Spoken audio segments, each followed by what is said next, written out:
C'est une photo devenue iconique et qui est régulièrement utilisée pour symboliser la résistance aux nazis. Elle montre un homme souriant face à un peloton d'exécution.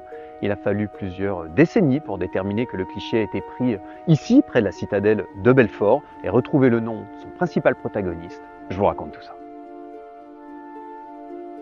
Un homme torse nu, adossé à une muraille, le visage découvert et souriant, qui brave un imposant peloton d'exécution de 14 soldats allemands.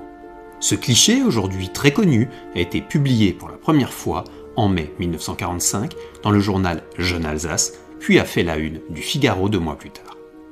Il a ensuite été très largement diffusé, que ce soit sous forme de cartes postales, dans des manuels scolaires, des livres et des magazines du monde entier.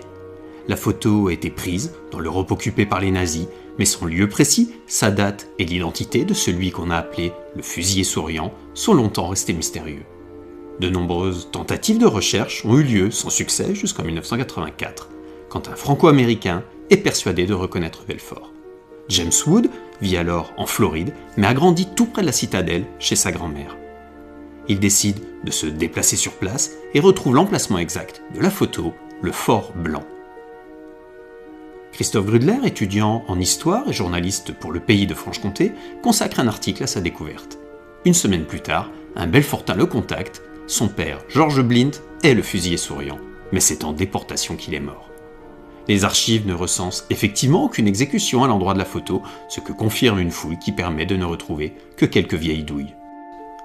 Georges Blint, caporal des sapeurs-pompiers de Belfort, est devenu résistant dès 1940. Il a commencé par participer à cacher une statue rendant hommage à Edith Cavell, une infirmière fusillée pendant la Première Guerre mondiale par les Allemands. Puis Blint devient membre du réseau ferrant composé de pompiers et de policiers belfortins. Grâce à son laissez-passer, il transporte des personnes et des armes, des renseignements et des journaux clandestins, tout en participant à des sabotages. Des activités qui lui valent d'être arrêté chez lui le 14 octobre 1944. Georges Blint a été reconnu par son fils comme étant le célèbre fusillé souriant. Il était un résistant de la première heure et a été arrêté à son domicile situé aux 7 rues de la Marseillaise à Belfort, quelques semaines avant la libération de la ville. Restait dès lors à comprendre pourquoi Blint n'a pas été fusillé et a trouvé la mort en Allemagne. Georges Blint, quelques jours après son emprisonnement, est emmené devant le Fort Blanc. La mise en scène faisant penser à une exécution semble destinée à l'impressionner et à le faire parler, mais le prisonnier qui ne porte pas de bandeau fait courageusement face à la mort. Ou peut-être a-t-il compris qu'il s'agit d'un simulacre. En tout cas, il n'est pas fusillé, il retrouve sa cellule et alors que les Alliés approchent de Belfort, est déporté en train. Blint passe 1 mois dans le camp de concentration de Dachau, puis est transféré à Auschwitz et son camp de travail annexe de Blechhammer. Admis à l'infirmerie, il a probablement été tué d'une injection dans la nuit du 30 novembre au 1er décembre 1944. Il avait 39 ans. Sa famille apprend son histoire tragique, mais en ignorant tout du fameux cliché de la citadelle. Son auteur, dont on ne connaît pas les motivations, l'a fait développer par Alois Ball, un photographe amateur de Belfort, qui a effectué un tirage supplémentaire pour son fils, religieux byzantin, impliqué dans la résistance.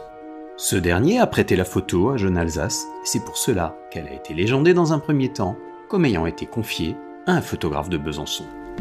C'est ensuite la mention trouvée sur un soldat de la Wehrmacht par les Alliés en Normandie qui est retenue, peut-être parce que c'est alors le cliché que le photographe allemand a récupéré qui est utilisé. Avant que le caporal Blint ne soit mondialement connu, son nom a figuré sur des monuments commémoratifs et il a été décoré à titre posthume, tandis que les pompiers de Belfort, dont il a fait partie, ont reçu la médaille de la Résistance. Christophe Grudler a publié en 1996 un ouvrage racontant son enquête, permettant à la mémoire de Georges Blint d'être régulièrement honorée. Ce n'est que 30 ans après sa mort que Georges Blint a été identifié comme étant le fusillé souriant, même s'il n'a pas été fusillé.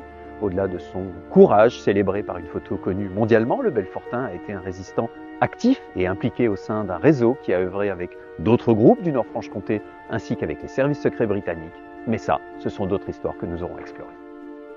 Abonnez-vous pour découvrir d'autres lieux, personnes et événements du Nord-Franche-Comté.